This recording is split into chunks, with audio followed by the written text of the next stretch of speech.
You're listening to an Airwave Media podcast. We took it all. We brought them to our land. An endless night, ember hot and icy cold. The rage of the earth. We made this curse. Carved it in the blood on our backs. We did not see. We could not, but she did. And in the end... What will I become? Senua's Saga. Hellblade 2. Play it now with Game Pass. Recorded in Chicago, Illinois, with your hosts, Ken, Matt, Neal, and Jeff. This is Triviality. Hello and welcome to Triviality, the game where a lack of seriousness meets a little bit of knowledge. This is Ken. We have Neal in the studio. Yep. Jeff is here, but he's going to be a silent partner today. We duct taped his mouth closed. That's correct. We have Matt in DC as per usual, and we just have a plethora of guests. So should we just jump right in, get right to it, Neal? What do you think? I think so. I think we should. All right. Well, let's start with our in-house guest here in the studio. Thank you for stopping by. We have David Nelson. He's from Brooklyn, but in Chicago today to visit and do some work. And he's a Savage Superstar. Can't thank you enough for that. And welcome to the studio. Thanks very much. It's good to be back here in Chicago and to be on this side of the Zoom recording once. Yeah, not the first time that you visited us here, but we're always happy to see you. And why don't you tell the audience a little bit about yourself? Sure. I work in New York as a lawyer for a Japanese company, or the U.S. subsidiary of a Japanese company. I'm here in town to visit our Chicago office and play a little trivia. All right, that's right. Nice to see you again, as I said. And let's dig in with our other guests. First, we have Ben Cuba from Boston, Massachusetts. He is an Oakland 5 supporter, and we thank him for that. Please tell us a little bit about yourself, Ben. All right. Thank you so much for having me. It's a true honor to be on the Triviality podcast. I've been listening to you all since 2020. I work as a dance class accompanist and a ballet piano player. I play for dance classes as my job. I play at Boston Conservatory and Emerson College. I play for their dance classes, but I also play in a band of my own. I play in a band called Midnight Motion. We play all around Massachusetts and New England. And I host a stand-up comedy show as well, and in Boston as well. And I host trivia as well at a nearby brewery, Aeronaut Brewery. So I do all those things. That all sounds like so much fun. It does, yeah. And just speaking from your time as an accompanist, what's your favorite piece to play? Oh, like for a ballet class and all that? Yeah, sure. I think as right now, so in ballet, I like to play other things besides the classical repertoire, and I like to make pop songs work as well. So right now, Easy Like a Sunday Morning by the Commodores is my favorite thing to play. Wow. Oh, that's cool. Very nice. We always have all this discussion before the show, and then Neal hits our guest with something we did not talk about. To really throw him off at the beginning. But a great answer nonetheless. No, I love it. And finally, we have our host to introduce here. It's Bryce Thompson. He's from Brantford, Ontario, Canada. He's a Canadian 7.50 supporter, I guess we're going to say. Welcome to the show. Yeah, thanks so much. My name's Bryce Thompson. I'm from Brantford, Ontario, Canada, which is a small town about an hour west of Toronto. I live here with my wife, Alex, and my 2 cats and our new puppy that we just got.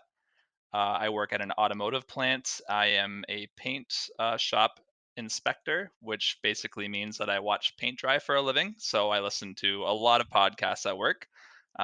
Most recently, I probably only started listening to Triviality 3 months ago, but I've probably listened to almost 200 episodes already. So wow. Thank you so much to you guys for making my Would you shifts go say by. that we're more entertaining than watching paint dry? Absolutely. It's really All no right. contest. You heard it here. You should grab some audiobooks too. That's just You got to break up the trivia a little bit. I do have a follow-up that we did not talk about beforehand for Bryce as well, just to throw him off his feet here. What is the best paint color to listen to Triviality with? Ooh, probably electric yellow. Ooh, Oh, yeah. I like it. Very nice. 100%. Look at my pants. They're yellow. They're kind of look electric at that. yellow. All right. Well, we have chosen our teams beforehand. Matt is going to be playing with Ben. And Ben, your last name is Cuba, so you had a great team name. Yes, we'll be Team Cuban Missile Crisis. Team Missile Crisis. Sounds good to me. Something Cuban Missile Crisis. We got it. Yeah. And Neal, what are you and Dave going to be today? Well, we were going back and forth between Dave of Pigs, another conflict, but I think we're going to go with the Cuban Sandwich Crisis. And what was that? It was a very hard fought battle in a diner when two opposing families were trying to create the perfect Cuban, and they only had one jar of Dijon mustard, but they didn't want to support the French, so they're looking for a different type of That's mustard. a crisis. So, 100%. Yeah. All right. David says his favorite rules is the Gilbert Gottfried read, so let's toss it to Gil. Triviality Podcast is 2 rounds of 20 questions worth 10 points apiece. At halftime, there's a special swing round by this week's host. In the final round, players wager points they've earned for a chance to become the cream of the crop. I am the cream. All right. That's all we need to do to play the game, so let's get going. Bryce, take it away. All right, thanks so much. All right, so round 1 of today's game is called Oh Canada. So me being the Canadian host here, we're going to have 10 questions all about Canadian geography, people, places, things. So we will see how how everyone does here today. All right, so 10 questions about Ryan Reynolds. Okay, so question number 1, the category is It's Canada's Game. Hockey is Canada's national winter sport and is enjoyed religiously by thousands of people across this great nation. Currently, over 53% of NHL players are Canadian, and Canadian-based teams account for a total of 43 NHL championship wins. Despite those numbers, we've been on a bit of a dry spell as of late. What Canadian-based team was the last to win the Stanley Cup, doing so in 1993, denying Wayne Gretzky his 5th Stanley Cup ring? 5 bonus points if you can also tell me what Canadian team most recently made the Stanley Cup Finals in a non-COVID altered season, nearly destroying their own city after a devastating Game 7 loss to the Boston Bruins in 2011. Yes, I recall. All right. Well, Dave wrote down some cities here, teams, and I don't know much about hockey, and I'm just going to trust Dave. Ben, you a big hockey guy? Oh, I'm a huge hockey fan. I used to play hockey back in the day. Huge Bruins fan. Of course you have.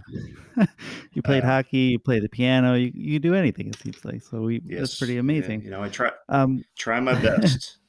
He's a hopscotch grand champion. What were you thinking for the 93 team?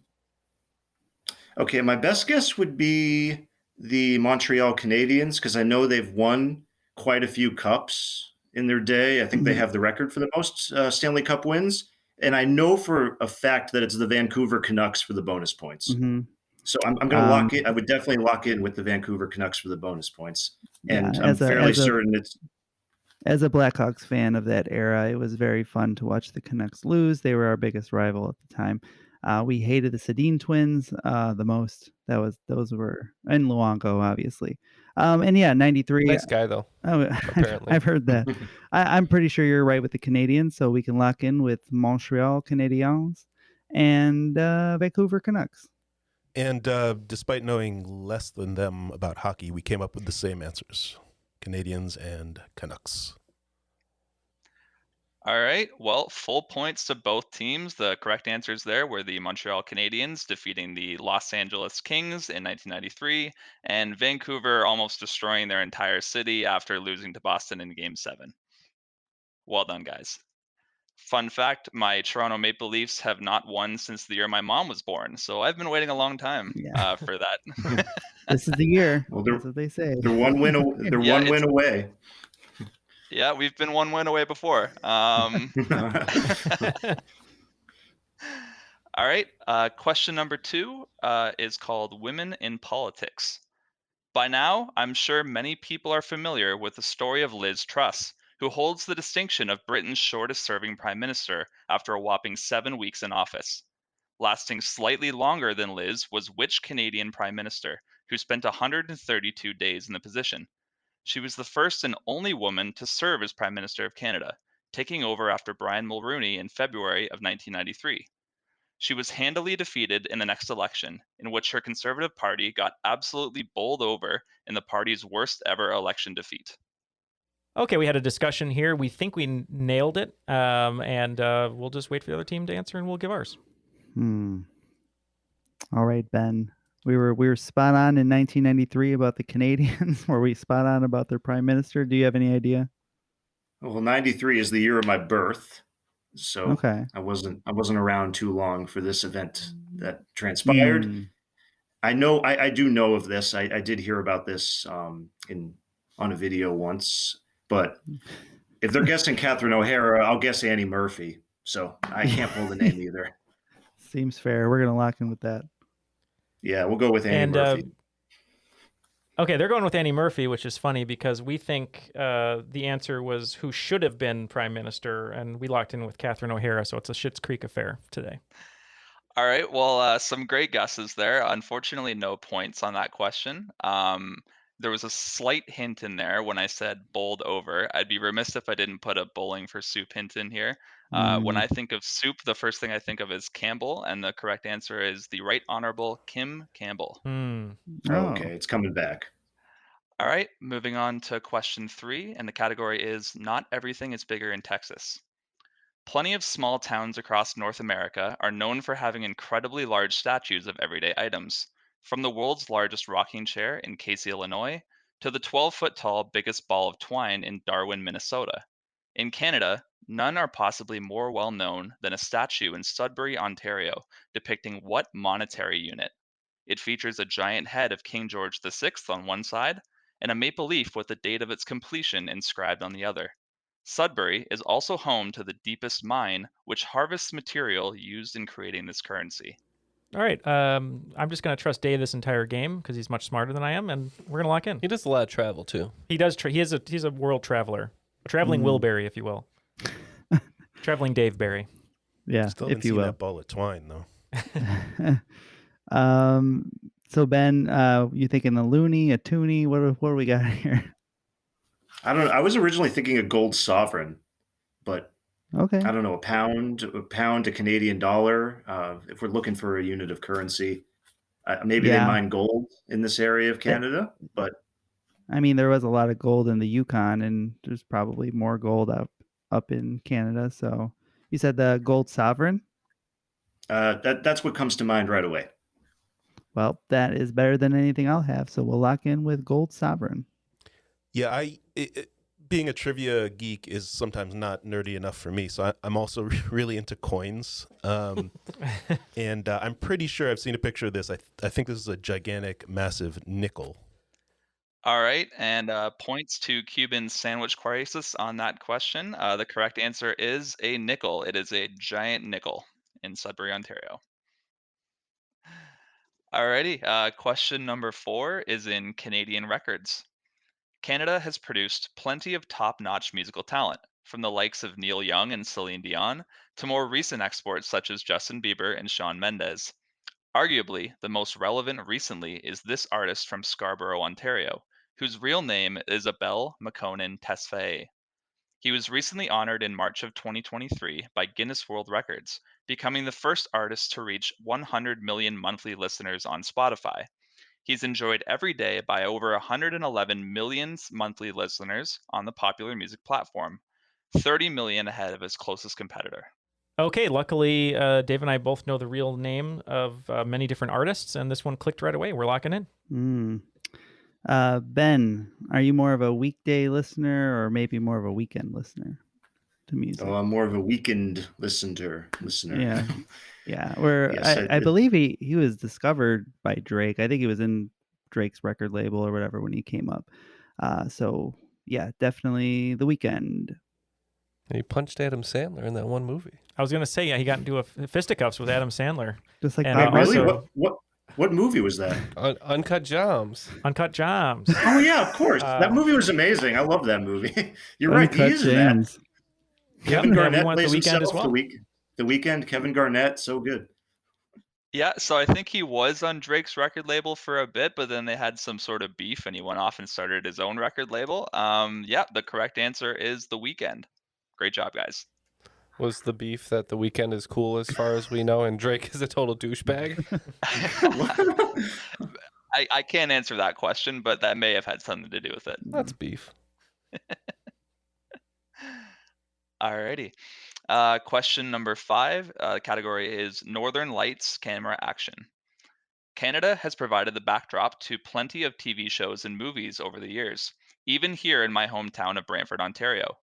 From the desolate downtown uses the eerie setting for Silent Hill, to the seedy Sherwood Motel occupied by the Rose family in Schitt's Creek.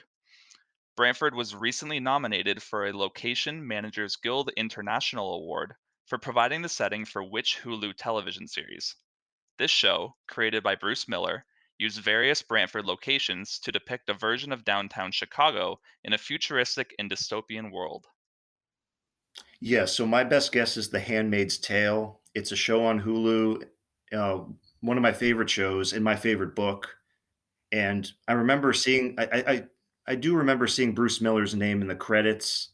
And there are scenes in this show in Chicago, and the show and story is definitely dystopian. So I would lock in with The Handmaid's Tale. All right, locked in. We weren't too sure on this one. We locked in with Station 11. We don't even know if it's on Hulu. All right, yeah, and points there to Cuban Missile Crisis. The correct answer is The Handmaid's Tale. All right, that concludes the first 5 questions. Score is 35-35, so it's a tie. All right, question 6. The category is Not So Canadian Inventors. Alexander Graham Bell is credited with the invention and patenting of the telephone in 1876, right here in my hometown of Brantford, Ontario. The Bell homestead where he once lived is now a popular local attraction, and Brantford even bears the nickname of the Telephone City. While some locals may think that he was born and raised here, he was actually born in what European country in 1847? He passed away at the age of 75 in a Canadian province which shares a Latin variation of the name of that very country. We are locked in over here. Ooh, locked in very quick. I don't know much about Alexander Graham Bell. That's all I have. I'm thinking about the Canadian provinces and ones that are kind of Latinized, and the one that came to mind is Nova Scotia, which is like New Scotland. So my best guess would be Scotland. That is a wonderful line of thinking. We're going to lock in with Scotland. I held hands with Dave. I wrote the city. He wrote the country. I'll let Dave say it. We went with Old Scotland. Yeah, great reasoning there by Ben, and great job both teams. Correct answer there was Scotland. The province that he passed away in was Nova Scotia, which does translate to New Scotland. Well done. All right, question number 7 is It's Called Football. Alphonso Davies made Canadian history, becoming the first Canadian goal scorer in World Cup history for the team, unfortunately in a 4-1 losing effort against Croatia.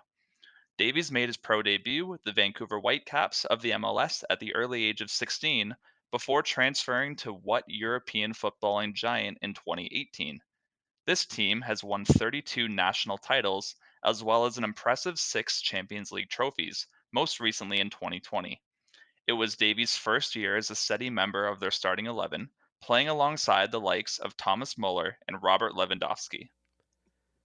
All right, we're going to give a little shout out to our friend Matt Doherty from the Benchwarmers Trivia Podcast. This is his favorite team, and we're going to lock in. All right. I think Manchester United is the one that came to mind. That's the team. I don't know much about Premier League or kind of the club teams over in Europe, but all my friends who love that stuff always talk about Man United. So that's what I wrote down. Well, the Premier League's different than the Champions League. That is, I think that's okay. It's slightly different. That has all of the German and the German football teams, and then some of the I forget what they're called, but they have the Spanish leagues and all the other kind of things. I think this one's Bayern Munich. I think is what it is. That's the top club in Germany, and I'm pretty sure that that's where he played. So I trust you're you okay. wholeheartedly, Matt. We I trust we you can lock in. wholeheartedly. That was a lot of info. Yeah, we can lock in with that. Bayern Munich. Yeah, Dave wrote the same right away. We said Bayern Munich. Yeah, so I wish that Davies played for Manchester United because they're my club. But Okay. unfortunately, no. The correct answer is, in fact, Bayern Munich. Well done, guys. Okay, moving on to question 8, and the category is a lot of lakes. There are literally millions of lakes in Canada. In fact, there are more lakes within Canada than the rest of the world combined. The most well-known of these lakes are the 5 Great Lakes, which cover over 200,000 square kilometers of area. All of these lakes have coastlines within the USA, but only 2 of the Great Lakes border only one US state. Which 2 Great Lakes are they, and what states do they border? You'll get 5 points for each correct lake and US state combination. All right. I think Ontario and just New York. I think I'm confident about Lake Ontario just bordering New York for some reason. Mm-hmm. I agree. I know it's not Michigan because Michigan is both Michigan and Illinois and various other states. I think Superior is Wisconsin and Michigan. I think it touches the Yooper there. My other guess would be Huron. I think My other Lake guess was going to Huron be is. Huron. Yeah, I think that one only touches the back part of Michigan because Erie is Ohio and Pennsylvania, I think. Yeah, Erie has a little bit of Pennsylvania. I remember that in Ohio. Yeah, so we can lock in with Ontario and New York and Huron with Michigan. And I think there's a little Erie in Indiana as well, Matt. No, it's not available in any streaming service, so unfortunately not. Dave, this was all you. Well, eerily enough, we came up with the same answers. Okay, and great reasoning there, guys. You guys got it bang on. The correct answers were Ontario bordering New York and Lake Huron bordering Michigan.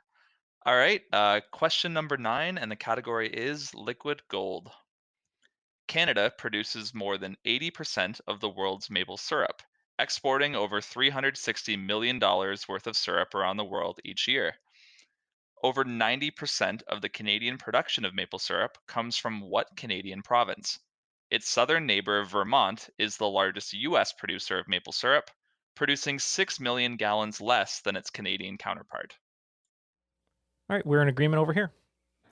All right. So I'm familiar with Vermont's maple production. I'm sure you are too, being an East Coaster. Do you know which province is right above it? Yes, my roommate is actually from the great state of Vermont and loves the maple syrup, and he's from the Canada border, right near Montreal. So I'm going to go with Quebec. And Penskase, Quebec. And points to both teams. The correct answer is Quebec. Great job, guys. Look how much we know about Canada. Are you guys talking about Quebec? All right, and the final question of this round is called A Long Way from Broadway.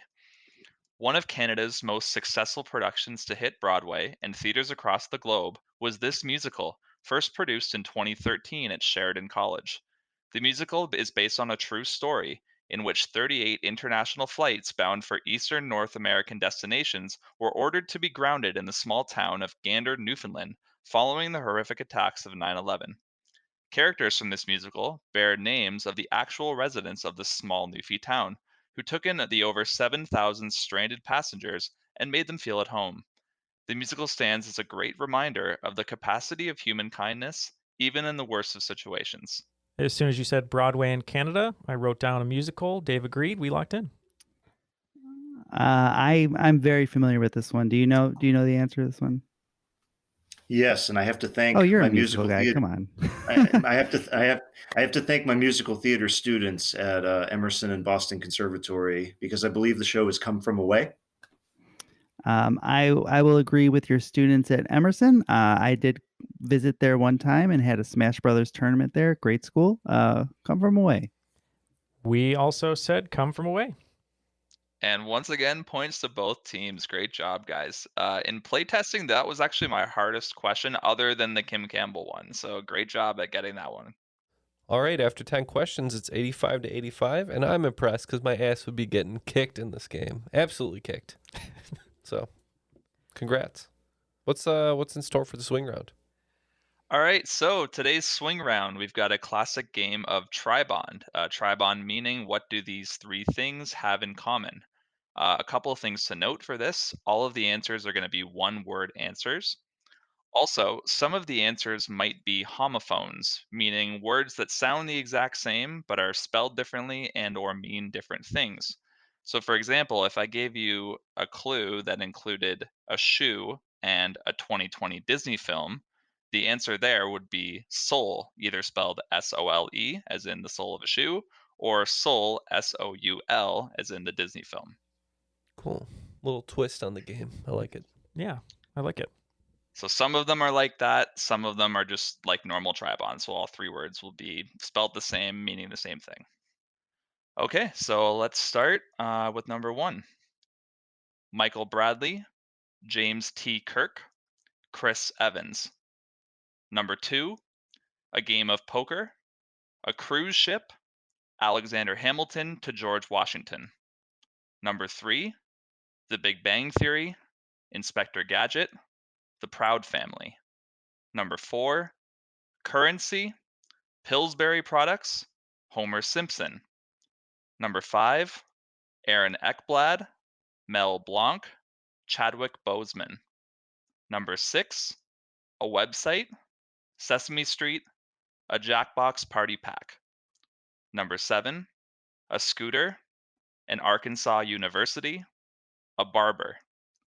Number 8, a computer monitor, an obstructed hockey goaltender, a TSA agent. Number 9, a bad golfer, Avatar: The Last Airbender, Brett Favre. Number 10, Colin Kaepernick, The Young and the Restless, Triviality, the podcast. Love it. Definitely picking up what you're laying down on some of those. And our teams will be considering these Tribonds, and we'll be right back after these messages. We took it all. We brought them to our land. An endless night, ember hot and icy cold. The rage of the earth. We made this curse. Carved it in the blood on our backs. We did not see. We could not, but she did. And in the end... What will I become? Senwa Saga. Hellblade 2. Play it now with Game Pass. And we are back with our answers. Neal was elbow deep pulling some of these out at you-know-where, so we'll see how he did. First, we want to talk really quick about our patrons. We can't thank you all enough. We have several of them on the show today. And Neal, tell us how people can become patron supporters. Well, the easiest way is you can go to patreon.com/trivialitypodcast. And as we've been saying lately, for as little as $1 a month, you get all of our newer episodes ad-free, which is pretty exciting. Or you can just listen at your favorite app, whether that's Spotify or Overcast, Apple Podcasts, all that good stuff. But for as little as $5 a month, you get unlocked audio bonuses. We have over 40 hours of bonus content, which includes crop drops, which are Ask Me Anything style episodes, and also just regular Patreon bonuses, which we try to do about 15 questions or so and play them just like a pub trivia experience. 5 years of backlog of bonus There's a lot of bonus on there. I guess it's 5 years. Yeah, you're right. And then there's all the physical treasures you can get for other tiers. That's right. Yeah, just for signing up at $5, you'll get some stickers from us and a nice thank you letter from us, just helping us support the show. And then everything else above that is posters, boxes, all that good stuff. So, just go to patreon.com/trivialitypodcast and join Bryce, Dave, and Ben in helping support our show. Yeah, please consider it because it really does help us out and carry the show forward. So, Bryce, let's get those Tribonds one more time and see how these fellas did. All right, guys. So let's start again with question number 1. The clues were Michael Bradley, James T. Kirk, Chris Evans. This one, we said, "Oh, Captain, my Captain." So we said Captain. And we followed in the Walt Whitman trend, and we said Captain as well. Yeah, great job, guys. Michael Bradley being the ex-US soccer captain and also the captain of my Toronto FC. James T. Kirk obviously being Captain Kirk, and Chris Evans being Captain America. The correct answer there was Captain. Number 2, we have a game of poker, a cruise ship, Alexander Hamilton to George Washington. Yeah, we weren't 100% sure on this, to put it mildly, but we put hand. Yeah, we were not sure either. We were thinking Royal Flush, Royal Caribbean Cruise, and then Royal something or other. So we said Royal. Okay, and I'm gonna have to rule in favor here of Cuban Sandwich Crisis because I said Alexander Hamilton to George Washington. Alexander Hamilton was George Washington's right-hand man. You have deck hands on a cruise ship, and you have hands in a game of poker. The correct answer there was hand. All right, question number 3. The Big Bang Theory, Inspector Gadget, The Proud Family. This one took us a while.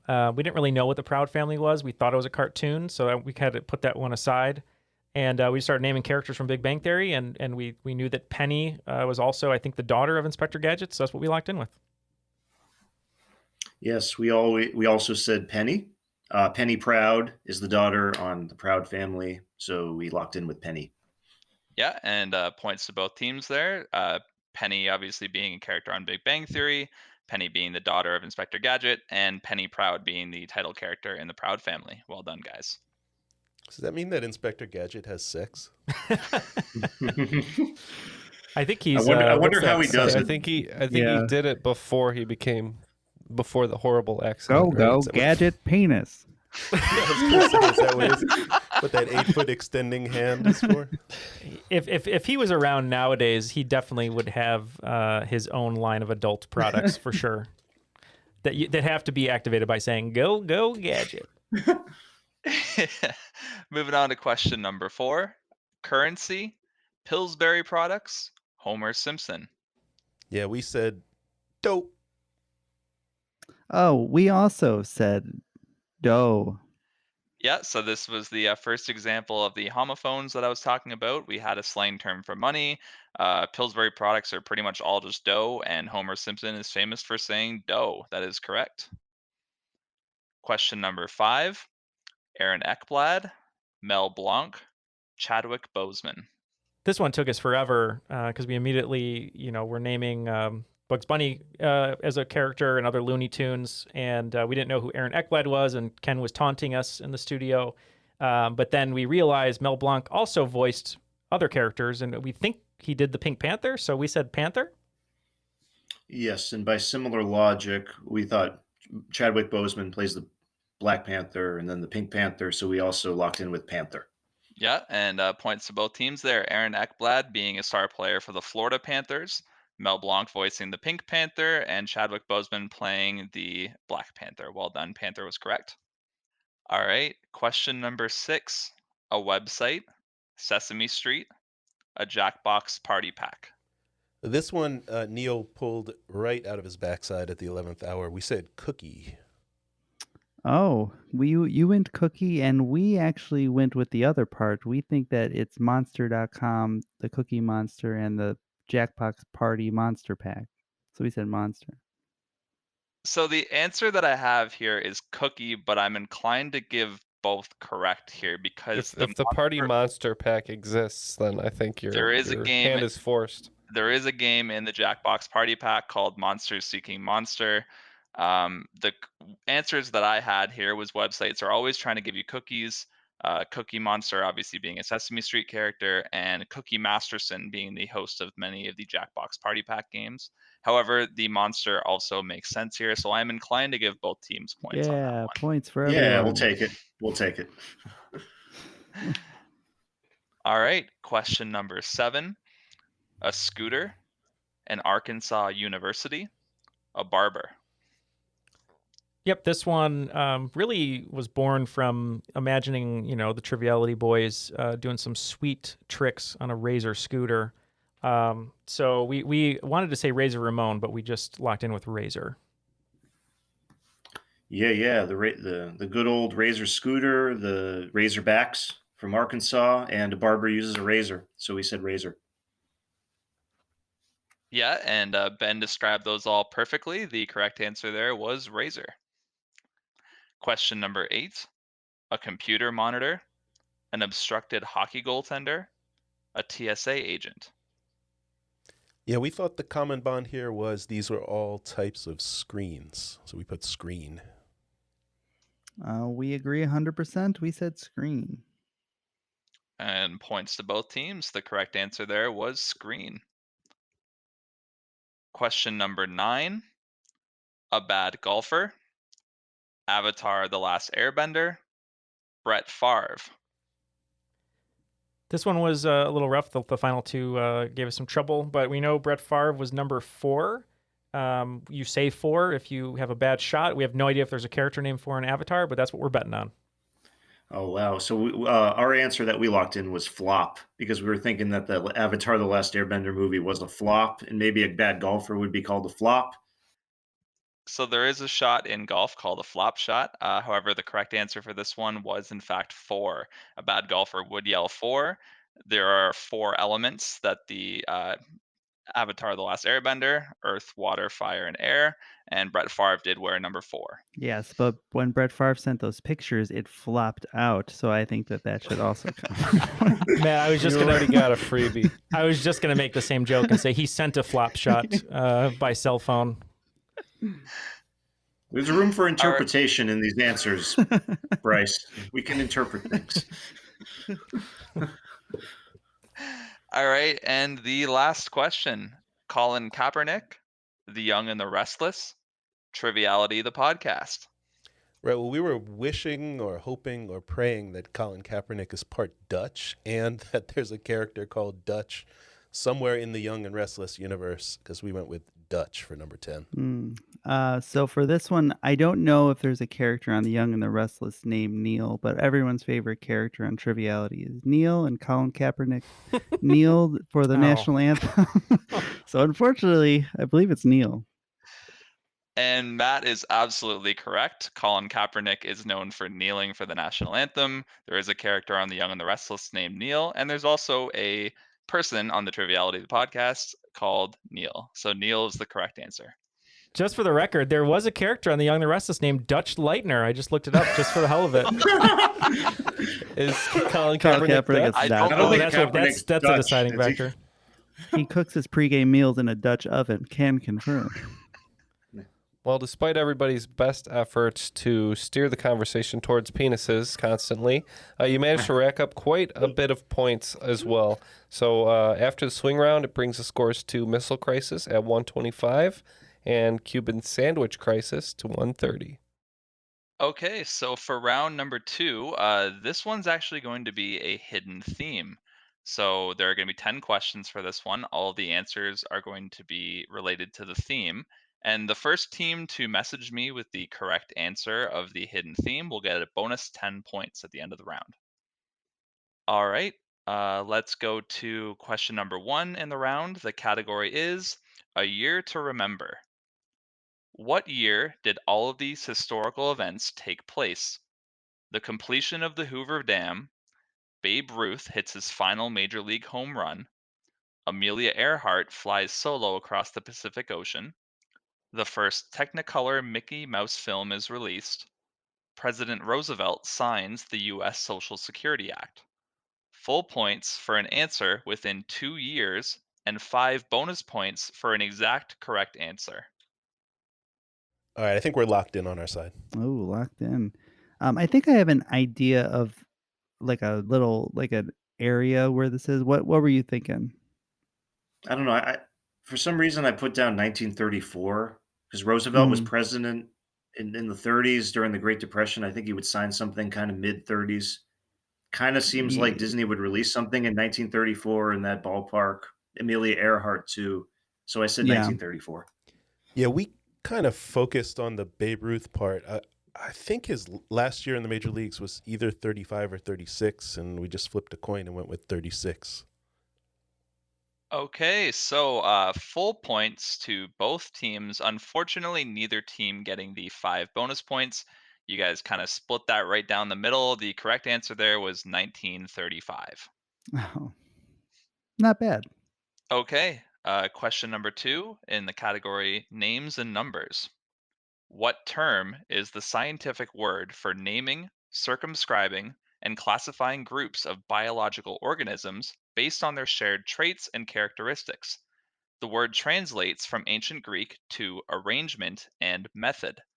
Swedish botanist Carl Linnaeus is recognized as the modern day father of this biological system. However, it can be traced back to the early 1500s, where Egyptian cave paintings distinguish the differences between poisonous plants and those that are safe to consume.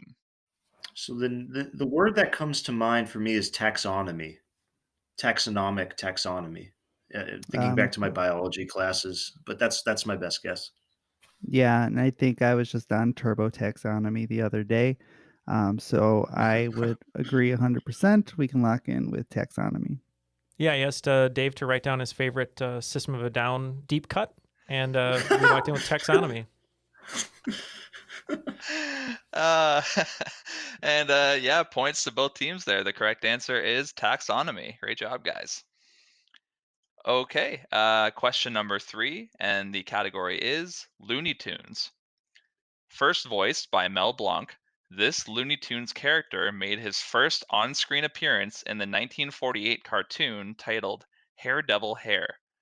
The character is seen wearing an outfit typical of the Roman god in which part of his name comes from, and since his character has no actual mouth, he uses excessive body movements to portray his tone when the character speaks. Okay. So we had previously discussed in our Mel Blanc discussion that he was Bugs Bunny, but Bugs Bunny definitely does have a mouth, so I don't think it's him. I know I'm stumped on this one. I'm just thinking Do about you, Roman gods. I think he was also Woody Woodpecker, who didn't have a mouth and did excessive body movements. He would jump I'm fine with around. that answer.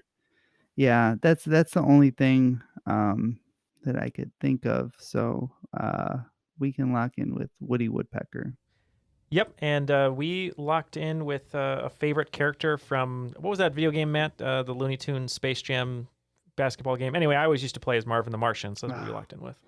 Oh, darn. And yeah, I can see the disgust there on Matt's face. Points there to Cuban Sandwich Crisis, the Roman god being Mars, the correct answer being Marvin the Martian. That makes me Well done. very angry. Yeah, that I should have known that. All right, and question number 4, and the category is Cities of War. The Battle of what city in 1815 was one of the most important in the Hundred Days' War?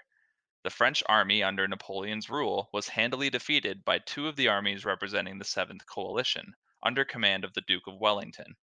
At the time, the city resided in what was once known as the United Kingdom of the Netherlands, but is now found within the borders of neighboring Belgium.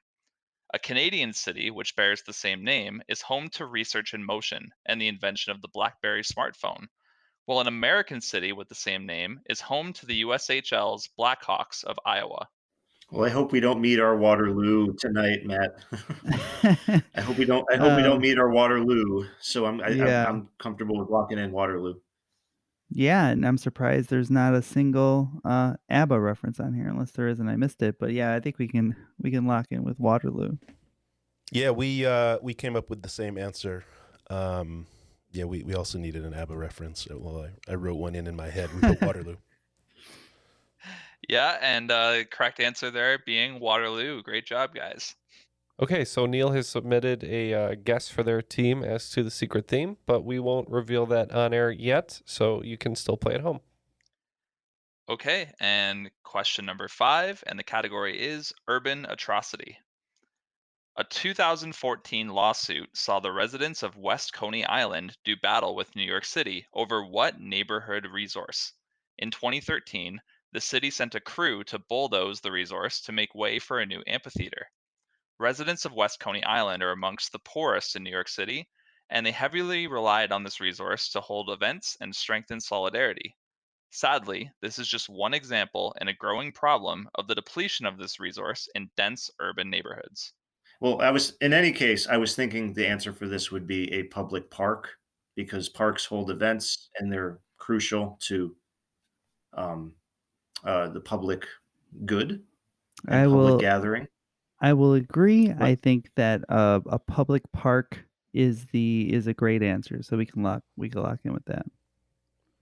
For lack of a better answer, we thought of Coney Island, thought of the boardwalk. Get your Nathan's hot dog there. We thought maybe they tore up part of the boardwalk. Okay, and no one getting points for that one, unfortunately. really? The correct answer is a community garden. A Oh, community garden. garden is the correct answer. And yes, these are unfortunately, they don't make the city money, so the city is trying to get rid of them at every corner, especially New York City. So, All right, that brings the scores up to 155 for Missile Crisis and 170 for Sandwich Crisis. all right, let's move on to question number 6. The category is definitely not Bonnie and Clyde. What is the name of the 1980 romantic crime film in which a small-time gangster and the estranged wife of a pot dealer find themselves flung together in an escapade of love, money, drugs, and danger? It stars Burt Lancaster and Susan Sarandon and was filmed in the same location as the title of the film. We are going to lock in with a hunch we have over here. Oh, Matt, do you have any hunches for this guy? I got a few hunches because I have bad posture. So I think that this is potentially Atlantic City. So based on the theme that I think that we're picking up on, we're gonna say Atlantic City. We had a discussion over here just about what it could be, and we kind of leaned on an answer that we thought also fit what we think the theme is, and we also said Atlantic City. So both teams seem to have gotten the theme, and it will be 10 points for Cuban Sandwich Crisis. But again, we'll reveal that at the end. Both teams saying Atlantic City. Bryce, what's the answer? All right, and both teams are correct. The correct answer there is Atlantic City. Well done. And for everyone out there that's like Ken and has always wanted to see a very geriatric Burt Lancaster touch a bare-chested Susan Sarandon, rent this movie. Why are you bringing me into this? All right, let's move on to question number 7. And the category is We Have You Surrounded. The small island nation of Malta is completely contained within what body of water? It connects to the Atlantic Ocean through the Strait of Gibraltar, and its name translates from Latin to center of the earth. Its appearance is a much darker blue than normal due to the lack of nutrients within this body of water, leading to very little plant growth along the seafloor. I think I have an idea. Okay. We can lock in. Yep, I trust you. Which body of water would that be? I think it's so the Strait of Gibraltar is like at the very southern tip of Spain, which leads into the Mediterranean Sea. And Mediterranean seems like center, med, Latin again. I think Mediterranean center. So I would go with the Mediterranean Sea. You could glean so It's many all coming answers through together. through knowing Latin sometimes. So yeah, we'll lock in with Mediterranean Sea. And Dave, I think you had a very similar answer because you were wearing a hoodie when you came in here that said Latin, so you must be a scholar. Yeah, my son is a student at the Brooklyn Latin School and teaches me many lessons on a daily basis. He didn't teach me this one, but we also put Mediterranean Sea. All right, and once again, points to both teams. The correct answer is the Mediterranean Sea. All right, let's move on to question number 8, and the category is Never Stop Playing Games. What board game was first invented in China over 2,500 years ago and is believed to be the oldest board game that is still continuously played in present times? The goal of this strategy game is to surround more territory on the board than your opponent, typically played with the black and white pieces. Despite its simple rules, the game is extremely complex, as the number of legal positions on the board has been calculated to approximately 2.1 times 10 to the power of 170, far more than the number of atoms in the observable universe. Okay, the other team is locked in. Dave, you said you had a thought about this one. Yeah, I think this is, there's the game of Go, which is like, it's black and white tiles, and you flip them over, and if you create a line with black on both ends, then the whole line goes black. I forget what it's called when you buy it at like Toys R Us or whatever. Oh, I mean, Go seems like a good answer to me. It's fitting right in with what we're thinking the theme is, and it makes sense. So let's lock it in. Okay, good. Yeah. Yeah, I was gonna let you go first, but I guess I'll go and we'll say go. It's go.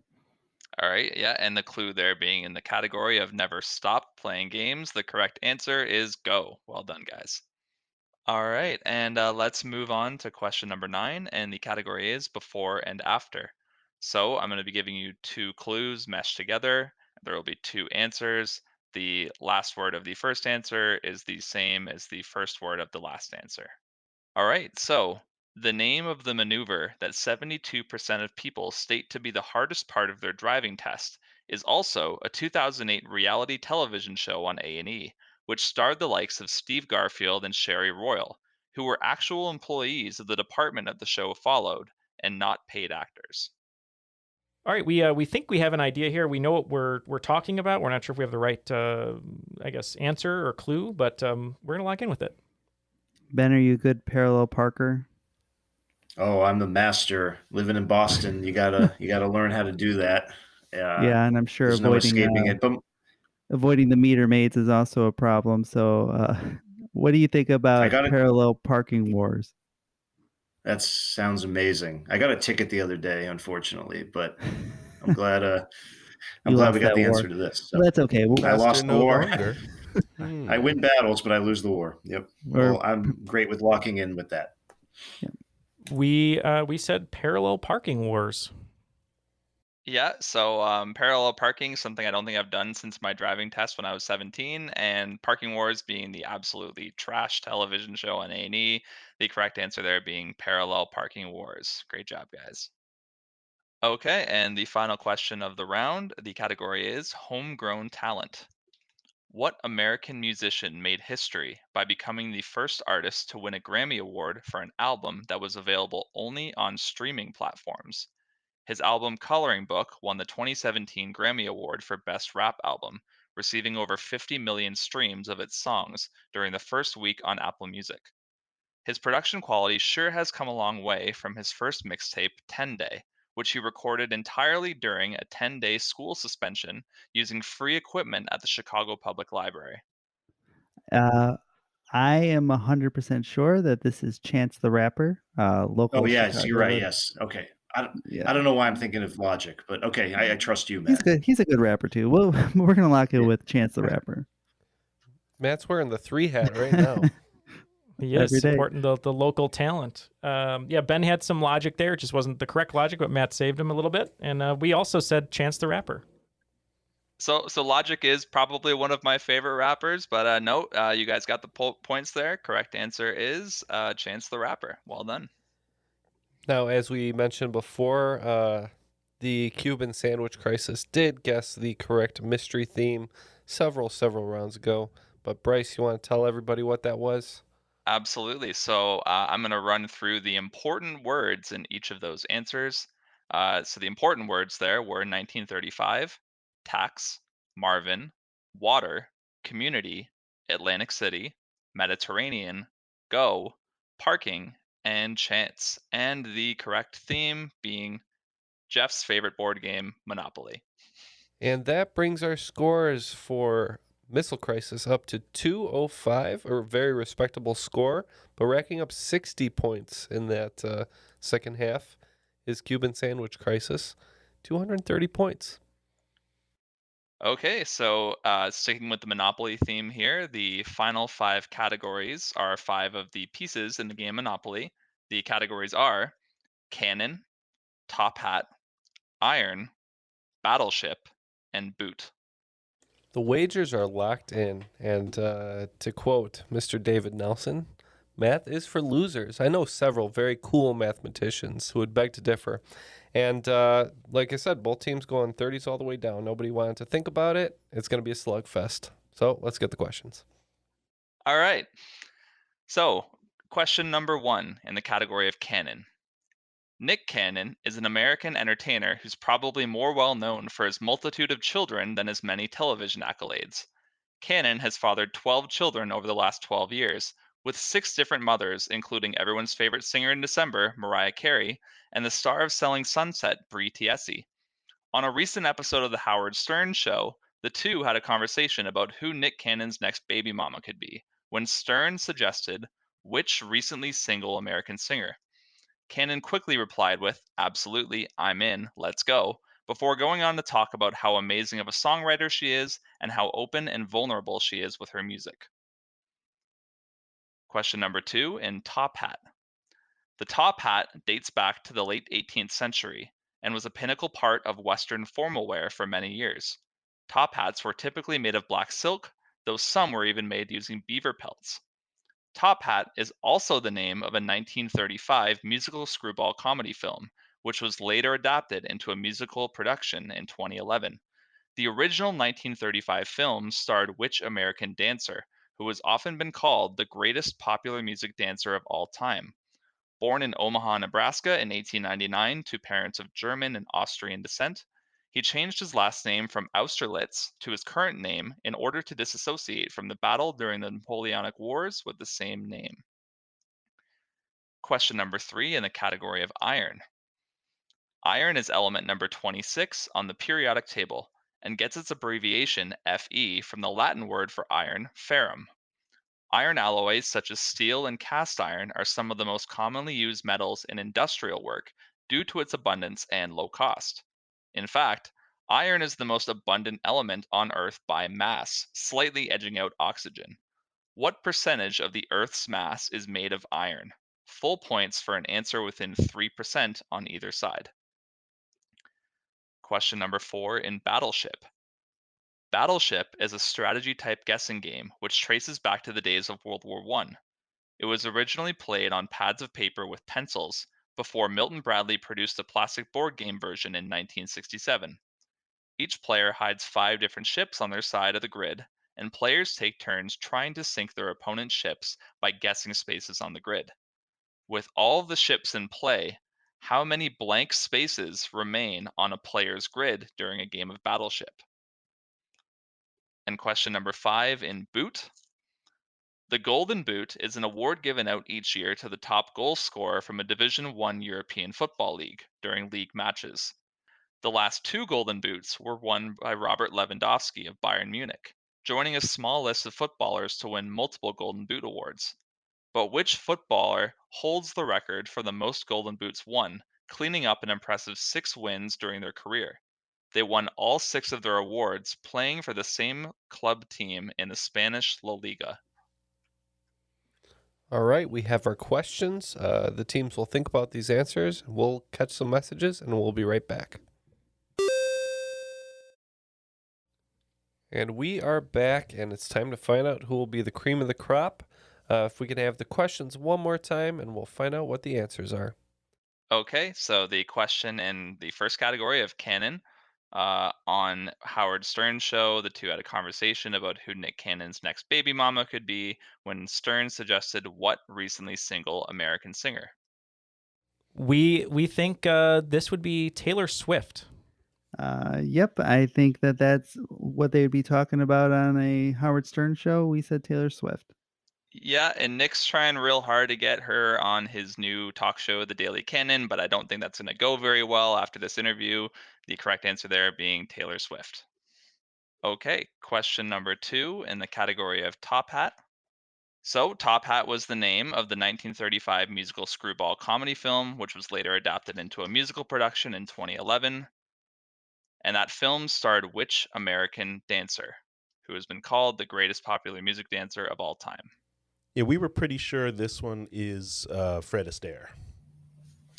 All right. We also locked in with the dancer Fred Astaire. Yeah, and both teams nail on that one. The correct answer was Fred Astaire. All right, and question number 3 in the category of iron. So, what percentage of the Earth's mass is made of iron? And I'll give full points here for an answer within 3%. Yeah, we broke out the vernier calipers and the slide rules for some very heavy calculations using the wild ass guess formula, and we came up with 26%. All right. We used less instruments and machinery and ventured to guess that was close to that, and we said 30%. 30. And points going to Cuban Missile Crisis. The correct answer is 32%. 32%. Ooh. Yeah. Okay, question number 4 in Battleship. With all ships in play, how many blank spaces remain on a player's grid during a game of Battleship? Yeah, so we thought there were 5 ships, 1 space, 2 spaces, 3 spaces, 4 spaces, and 5 spaces, and then that adds up to 15. Maybe there's overall 100 spaces on the board, so we said 85. All right. We guessed that there was a 5-space ship, a 4-space ship, 2 3-space ships, and a 2-space ship. And we thought there were 64 8x8 grid on the game. So 17 minus 64 or 64 minus 17 would be 47. So our answer is 47. All right, and unfortunately, no points here. This was probably the hardest question that I had in this final round. Both teams, however, funny enough, getting half of the answer correct. You are correct, Cuban Missile Crisis. There are 17 spaces covered by ships, 5, 4, 3, 3, and 2. And Cuban Sandwich Crisis, there is 100 spaces on the grid, the farthest right bottom space being J10. So yeah, the correct Mhm. answer there was 83. Yeah, we tossed around it. It just felt like it was too many Ah. empty spaces. I know it felt too I guess big. I Matt- thought it was 8x8. I guess math isn't for losers, it's for everybody. All right, and the final question in the category of boot. What footballer holds the record for the most golden boots won, cleaning up an impressive 6 wins during their career? So we went through a couple of possibilities here. At first, we thought it might be Cristiano Ronaldo, but we know that he played several years in Italy as well. So we just came around to what maybe is the obvious guess, and we went with Leo Messi. Hmm. I believe he did it for Barcelona. We said Messi. Yeah, and the subtle hint there being that he cleaned up because it was Oh. Messi. The correct answer is Oh. Lionel Messi. All right, stunning finisher here in the final round. Looks like with 260 points, a very strong finishing for Cuban Sandwich Crisis, but Missile Crisis edges them out by performing admirably with 295. You are today's cream of the crop. The cream of the crop! Nobody does it better. Missiles beat sandwiches. What a surprise. Who would have thought? Well, great job today to both teams. Stunning finish there. Bryce, excellent questions. Let's start with you. Any last shout outs or thank yous to send out there? Yeah, I mean, first of all, I just want to shout out you guys for having me on the podcast. Like I mentioned, I'm a fairly new listener. I've only started listening a few months ago, but I've probably almost listened to your entire catalog so far. So it was great meeting you, gentlemen, and I had a great time today. I do want to thank the play testers that helped me with this game, my wife, Alex, my little brother, Van, the people that reached out to me on Instagram, Lydia and David, and the people that reached out to me on Discord, Scoogy, Rick, What's Her Face 6, Born Identity, and of course, Playtester Pro Louie. All And right. go Leafs, go. Hopefully, by the time this podcast airs, we're already planning the Leafs Cup parade. So, Okay. All right. We'll see what happens. And let's toss it over to Ben. Thanks for joining us today. Thanks for your listenership. Any last words? Yes, thank you so much for having me on this podcast. I had such a wonderful, fun time. It's a great honor to play on this show. Ken, Matt, Neal, and Jeff, keep doing what you're doing. Thank you all my students. Shout out to all my bandmates in Midnight Motion. If you want to follow us, we're Midnight Motion Band, all one word on Instagram. Thank you to all my comedians, and thank you to all the listeners. And thanks for having me again, proud patron. And be kind to each other and be kind to yourself. Yep, wise words indeed. Thank you very much for joining us today. And lastly, David, thanks for joining us in the studio and coming all the way to Chicago just for this. Yeah, well, it's almost literally the least I could do, fellas. Bryce, thank you for writing a great game, including a CanCon round that somehow did not involve Anne Murray. I thought it was a great quiz all around. I had a lot of fun. Thank you, gentlemen, for inviting me here to this exquisitely climate-controlled room. And look forward to coming back at some point when I'm next in Chicago. All right. Well, thank you all. We want to thank Airwave Media as well. They are our network. You can check out other great shows on airwavemedia.com, such as the Pirate History Podcast, Redacted History, and Tumble, Science Podcast for Kids. And that'll do it for our show today. Once again, I want to thank Bryce, Ben, and David for joining us. For Neal, Matt, Jeff, who's not here, and myself, that was Triviality.